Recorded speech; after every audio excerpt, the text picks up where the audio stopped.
Shalom, perkenalkan nama saya Melati Sintiana Ditupulu dengan NIM 240104039. Video ini saya buat untuk memenuhi UAS mata kuliah teori sistem dalam pendidikan. Yang pertama adalah pengertian, tujuan, dan manfaat daripada teori sistem.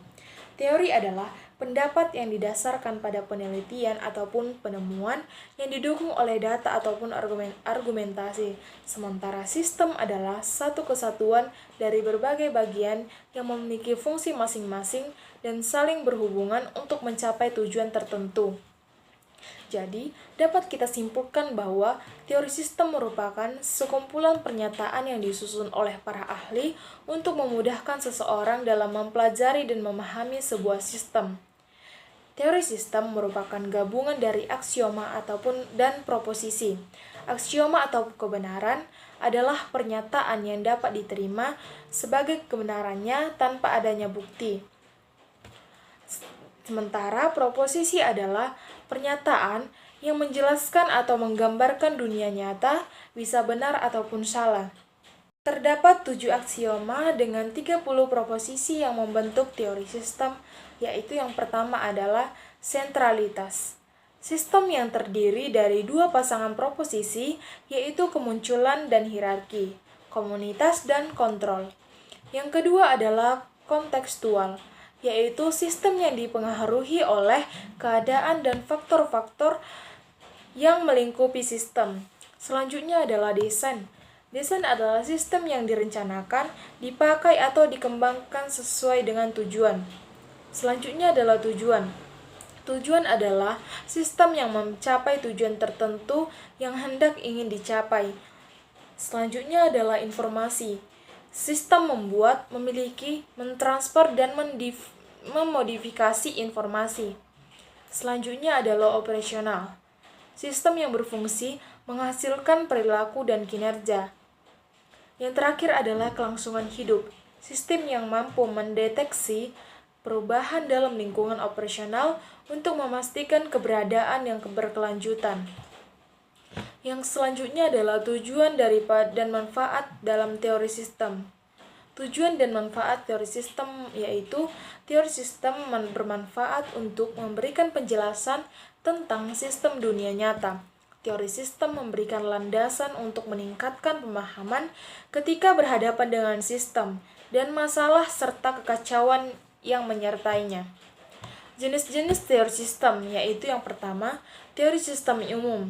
Yang kedua adalah teori sistem kehidupan, yang ketiga adalah teori sistem matematika, yang keempat adalah teori sistem sibernetika, yang kelima adalah teori sistem sosial, yang keenam adalah teori sistem filsafat, dan yang ketujuh adalah teori sistem ekologi, yang ke-8 adalah teori sistem Deming, dan yang 9 adalah teori sistem terbuka. Selanjutnya adalah sistem pendidikan Indonesia. Pengertian daripada sistem pendidikan Indonesia adalah keseluruhan komponen pendidikan yang saling terkait secara terpadu untuk mencapai tujuan pendidikan nasional. Komponen-komponen pendidikan yaitu yang pertama adalah input. Pendidikan yaitu sumber daya manusia, misalnya peserta didik, pendidik, tenaga kependidikan, orang tua ataupun wali siswa, dan stakeholder pendidikan. Sumber daya lainnya adalah tujuan pendidikan, buku pelajaran, fasilitas belajar, kurikulum, teknologi, dan perdanaan. Yang kedua adalah proses. Proses dalam pendidikan yaitu keseluruhan aktivitas dari komponen input.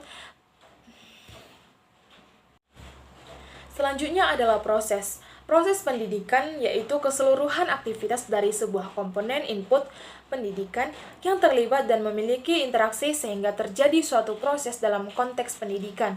Yang ketiga adalah output pendidikan, yaitu hasil yang dicapai dari suatu program pendidikan. Indikator pendidikan yaitu angka kelulusan dari SD, SMP, SMA, ataupun SMK. Yang terakhir adalah outcome. Outcome pendidikan yaitu dampak yang ditimbulkan dari suatu aktivitas tertentu.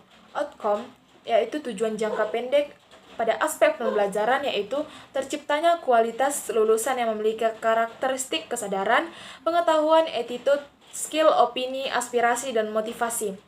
Outcome dalam jangka menengah tujuan jangka menengah pada aspek kegiatan perilaku, praktek, penentuan keputusan, kebijakan, dan aksi-aksi sosial di bidang pendidikan. Outcome dalam tujuan jangka panjang menekankan pada perubahan kondisi sosial, ekonomi, kependudukan, lingkungan, dan dalam bidang pendidikan. Selanjutnya adalah jenis-jenis pendidikan Indonesia. Jenis pendidikan adalah kelompok yang didasarkan pada kekhususan tujuan pendidikan suatu satuan pendidikan. Jenis pendidikan mencangkup pendidikan umum, kejuruan, akademik, profesi, vokasi, keagamaan, dan khusus. Selanjutnya adalah jalur pendidikan. Jalur pendidikan adalah wahana yang dilalui peserta didik untuk mengembangkan potensi diri dalam suatu proses pendidikan yang sesuai dengan tujuan pendidikan. Jalur formal, non-formal, dan informal pada setiap jenjang dan jenis pendidikan. Selanjutnya adalah salah satu permasalahan sistem pendidikan Indonesia yang terjadi di Indonesia, yaitu permasalahan pengaruh negatif gadget terhadap konsentrasi belajar siswa. Gangguan fokus akibat notifikasi kecanduan dari handphone yang mengalihkan waktu belajar dari hiburan dan penurunan kemampuan multitasking yang efektif. Selain itu, kurangnya tidur karena menggunakan gadget di malam hari dapat dipengaruhi daya ingat dan kemampuan kognitif siswa, menyebabkan kelelahan dan sulit fokus dalam sekolah. Analisis menggunakan input, proses, output, dan outcome. Inputnya yaitu siswa memiliki akses bebas terhadap gadget ataupun smartphone, tablet, ataupun laptop, ketersediaan internet dan aplikasi hiburan, game online, media sosial, ataupun YouTube, kurangnya pengawasan daripada orang tua ataupun guru, tidak adanya batasan waktu penggunaan gadget. Selanjutnya adalah proses. Siswa menggunakan gadget untuk hal yang tidak berhubungan dengan pelajaran, misalnya main game ataupun scrolling media sosial. Munculnya distraksi selama kegiatan belajar seperti notifikasi daripada aplikasi. Selanjutnya adalah siswa kehilangan fokus saat belajar di kelas secara daring maupun luring. Selanjutnya adalah outcome. Konsentrasi belajar siswa menurun drastis, prestasi akademik mengalami penurunan, tugas sekolah tidak diselesaikan dengan baik, siswa tidak aktif dalam proses pembelajaran. Selanjutnya adalah outcome. Penurunan kualitas pendidikan dan pemahaman siswa terhadap materi. Meningkatnya ketergantungan terhadap gadget, terbentuknya kebiasaan buruk, potensi gangguan mental dan sosial akibat penggunaan gadget yang berlebihan. Selanjutnya adalah 5W tambah 1H dalam berpikir sistemik. Yang pertama adalah what. Permasalahan apa yang terjadi? Siswa sering bermain gadget di saat jam belajar sehingga tidak memperhatikan pelajaran. Penyelesaiannya adalah guru membuat aturan di kelas, gadget hanya boleh digunakan untuk kegiatan pembelajaran ataupun siswa diminta untuk menyimpan gadget kalau tidak digunakan. Selanjutnya adalah why. Mengapa hal ini terjadi? Karena game dan media sosial lebih menarik perhatian siswa dibandingkan pelajaran. Selanjutnya adalah where. Di mana masalah ini terjadi? Masalah ini terjadi seringkali di sekolah, apalagi di rumah. Di rumah siswa bebas bermain gadget tanpa adanya pengawasan daripada orang tua. Penyelesaiannya adalah orang tua ataupun guru bekerja sama membuat jadwal penggunaan gadget di rumah ataupun di sekolah, serta memasang perantai contohnya pada perangkat handphone. Selanjutnya adalah when. Kapan masalah ini muncul? Masalah ini semakin muncul sejak pandemi COVID-19. Penyelesaiannya adalah sekolah mengadakan solusi kepada orang tua, pentingnya mengatur kembali pola belajar dan menggunakan gadget pada masa pandemi. Yang terakhir adalah siapa yang terdampak? Siswa menjadi korban utama karena prestasi menurun, guru kesulitan mengajar, orang tua frustasi karena anak yang tidak disiplin belajar. Selanjutnya adalah jenis-jenis teori sistem dalam pendidikan. Yang pertama adalah teori sistem umum. Teori sistem umum yaitu suatu organisasi ataupun lembaga sebagai satu kesatuan yang terdiri dari bagian-bagian yang saling berhubungan dan saling bekerja sama untuk mencapai tujuan tertentu. Teori sistem umum dikembangkan oleh Ludwig von Bentalvi pada tahun 1940-an sampai dengan 1950-an. Berdasarkan hubungannya dengan lingkungan, sistem dibedakan menjadi 3 jenis, yaitu sistem terbuka, sistem tertutup, dan sistem terisolasi. Implementasi teori sistem dalam pendidikan. Yang pertama adalah sistem terbuka. Sekolah menerima berbagai input dari lingkungan luar seperti peserta didik, guru, kurikulum nasional, dana pemerintah, serta dukungan daripada orang tua ataupun masyarakat. Proses pembelajaran berlangsung di dalam sekolah, lalu menghasilkan output berupa lulusan, prestasi akademik, dan perilaku sosial siswa.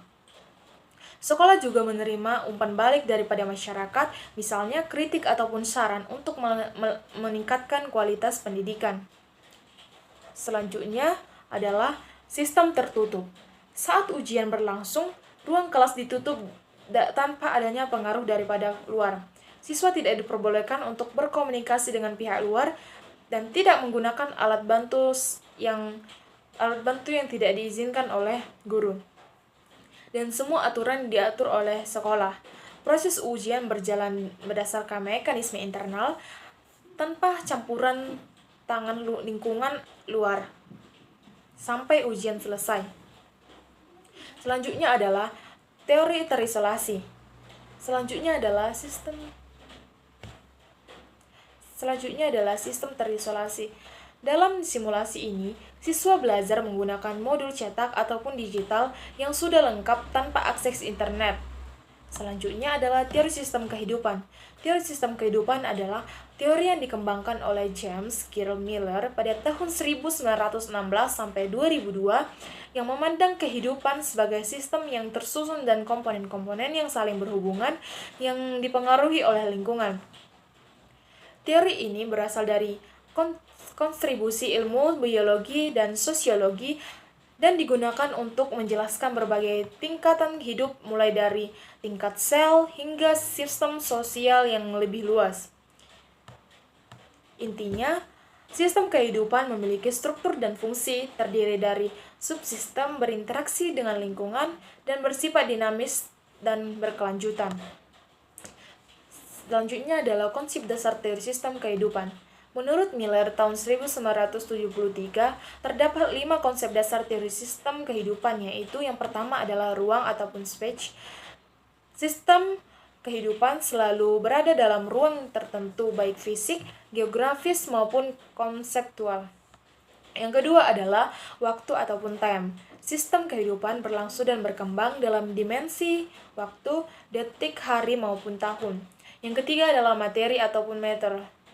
Semua sistem kehidupan tersusun dari materi yang menempati ruang.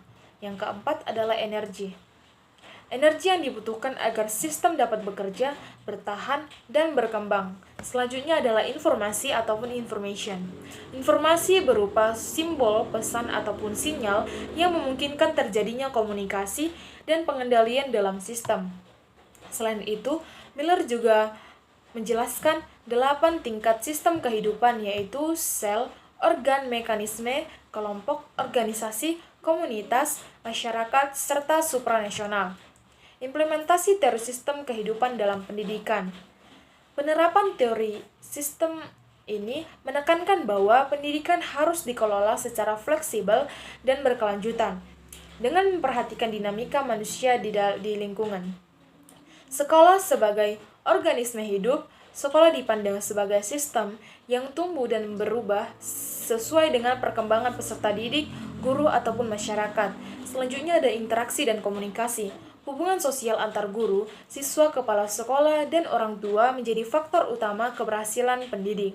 Yang ketiga adalah adaptasi terhadap lingkungan. Sekolah menyesuaikan kurikulum, metode pembelajaran, dan kebijakan dengan kebutuhan lokal dalam perkembangan zaman. Yang terakhir adalah pengembangan berkelanjutan. Peningkatan mutu pendidikan dilakukan secara terus-menerus melalui evaluasi, inovasi pembelajaran, serta perkembangan sumber daya manusia. Yang ketiga adalah teori sistem matematika. Menurut Rudolf E. Kalman, teori sistem matematika memandang sistem sebagai proses dinamis yang dapat direpresentasikan dalam bentuk model matematis, ataupun ruang keadaan ataupun strategy, untuk menggambarkan, memprediksi, dan mengendalikan perubahan sistem dari waktu ke waktu berdasarkan input dan pengamatan. Konsep teori sistem matematika oleh Rudolf E. Kalman menekankan bahwa suatu sistem dipahami sebagai sistem dinamis yang dapat dimodelkan secara matematis melalui model ruang keadaan Sistem digambarkan berdasarkan hubungan input, proses, dan output, serta perubahan keadaan sistem dari waktu ke waktu. Kahneman juga menekankan bahwa pentingnya estimasi dan pengendalian sistem secara objektif, menggunakan data dan perhitungan matematis sebagai kondisi sistem yang dapat diprediksi dan diperbaiki secara berkelanjutan. Implementasi teori sistem matematika dalam bidang pendidikan terlihat pada penggunaan pendekatan berbasis data dan perhitungan matematis untuk meningkatkan kualitas pembelajaran. Sekolah dan guru memanfaatkan hasil evaluasi belajar siswa sebagai input untuk memprediksi perkembangan belajar dan menentukan langkah memperbaiki yang tepat. Melalui pendekatan ini, proses pembelajaran dipantau secara sistematis, dievaluasi secara objektif, dan disesuaikan secara berkelanjutan agar tujuan pendidikan dapat tercapai secara efektif dan terukur. Selanjutnya adalah teori sistem sibernetika. Sibernetika adalah ilmu tentang pengendalian dan komunikasi pada makhluk hidup dan mesin. Konsep teori sistem sibernetika yaitu umpan balik ataupun feedback, kontrol ataupun komunikasi, tujuan ataupun teologi, model dalam sistem, adaptasi ataupun organisasi diri. Yang terakhir adalah sibernetika orde kedua. Implementasi teori sistem sibernetika dalam pendidikan sekolah terlihat pada proses pembelajaran yang berlangsung dan secara berencana, terkontrol, dan menggunakan umpan balik. Sekolah dipandang sebagai suatu sistem yang terdiri daripada guru, peserta didik, kurikulum, dan evaluasi yang berkaitan. Guru berperan untuk mengendalikan proses pembelajaran, sedangkan peserta didik memberikan respon melalui keaktifan dalam hasil belajar. Selanjutnya adalah teori sistem sosial. Teori sistem sosial menurut Talcott Perrons adalah pandangan bahwa masyarakat merupakan kumpulan sistem sosial yang terintegrasi di mana setiap bagian sistem saling berhubungan dan saling bergantungan satu sama lain untuk mencapai keseimbangan. Parsons menganggap bahwa sistem sosial sebagai sebuah kesatuan interaksi antara individu, kelompok, institusi, dan organisasi yang berfungsi secara struktural dan fungsional untuk menjaga kestabilitasan dan kelangsungan masyarakat melalui nilai dan norma yang disepakati bersama. Implementasi teori sistem sosial dalam bidang pendidikan dapat kita lihat melalui fungsi AGAL di sekolah. Adaptasi A terdampak ketika sekolah menyesuaikan kurikulum, metode pembelajaran, dan sarana pendidikan dengan kebutuhan peserta didik serta perkembangan lingkungan. Goal and Theme atau G terlihat dari penetapan tujuan pendidikan dan peranan guru serta siswa dalam melalui aturan sekolah, norma, dan kerjasama antar warga sekolah agar terciptanya ketertiban dan keharmonisan. Selanjutnya adalah teori sistem filsafat. Teori sistem filsafat berakar pada pemikiran Ludwig von Bartholdy. Teori sistem filsafat merupakan sebuah teori yang memandang bahwa ilmu pengetahuan itu adalah sebuah ilmu yang tidak terdiri sendiri tetapi melibatkan kedisiplinan ilmu lainnya. Konsep dasar teori sistem filsafat yang pertama itu adalah ontologi. Ontologi adalah cabang filsafat yang membahas hakikat keberadaan ataupun realitas. Ontologi menjawab pertanyaan berdasarkan tentang apa yang dan bagaimana hakikat sesuatu itu ada. Ontologi menjadi dasar karena pandangan tentang realitas akan mempengaruhi cara manusia berpikir dan bertindak. Yang kedua adalah epistemologi. Epistemologi adalah cabang filsafat yang membahas hakikat pengetahuan. Epistologi menjawab pernyataan tentang bagaimana pengetahuan diperoleh, apa sumbernya, dan bagaimana kebenaran tertentu. Yang ketiga adalah aksiologi.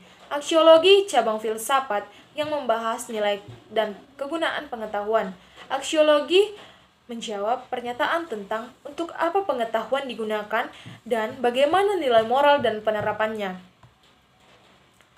Dalam pendidikan dan ilmu, aksiologi menekankan bahwa pengetahuan harus digunakan secara bertanggung jawab, bermoral, dan bermanfaat bagi manusia. Selanjutnya adalah implementasi teori filsafat dalam pendidikan. Implementasi ontologi dalam pendidikan. Ontologi dalam pendidikan berkaitan dengan pandangan tentang hakikat manusia, peserta didik, dan realitas pendidik. Peserta didik dipandang sebagai manusia seutuhnya, jasmani, intelektual, emosional, sosial, dan spiritual, bukan sekedar. Selanjutnya adalah implementasi aksiologi dalam pendidikan.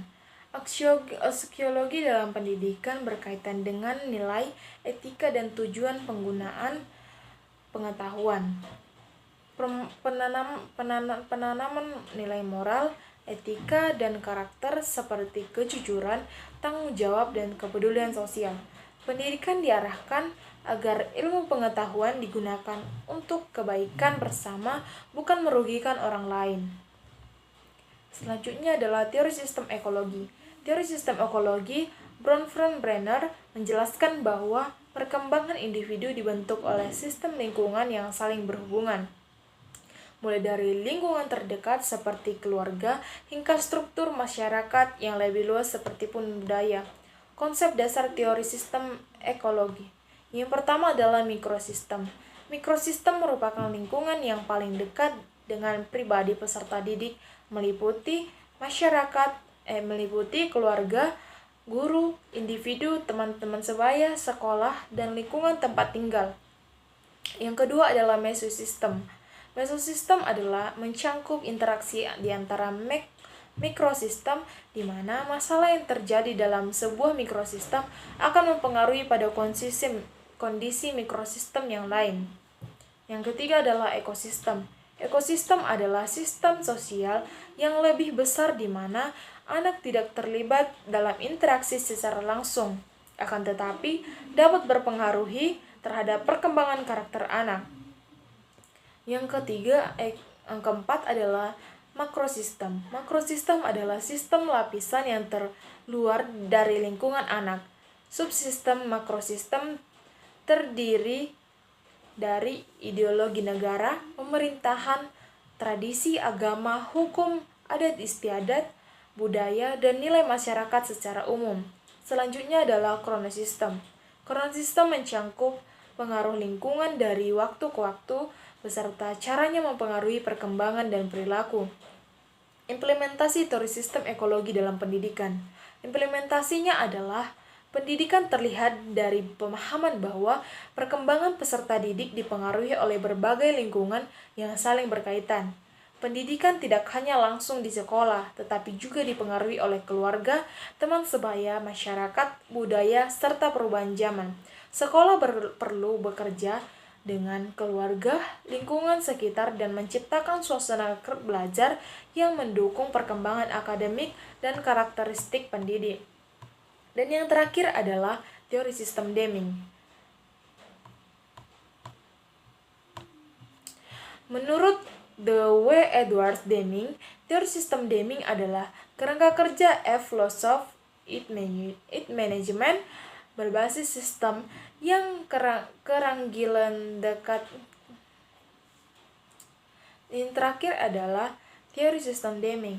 Teori sistem Deming menurut W. Edwards Deming adalah kerangka kerja philosophy manajemen yang berbasis sistem yang keranggilan dekatan dan terhadap pemimpinan dan manajemen.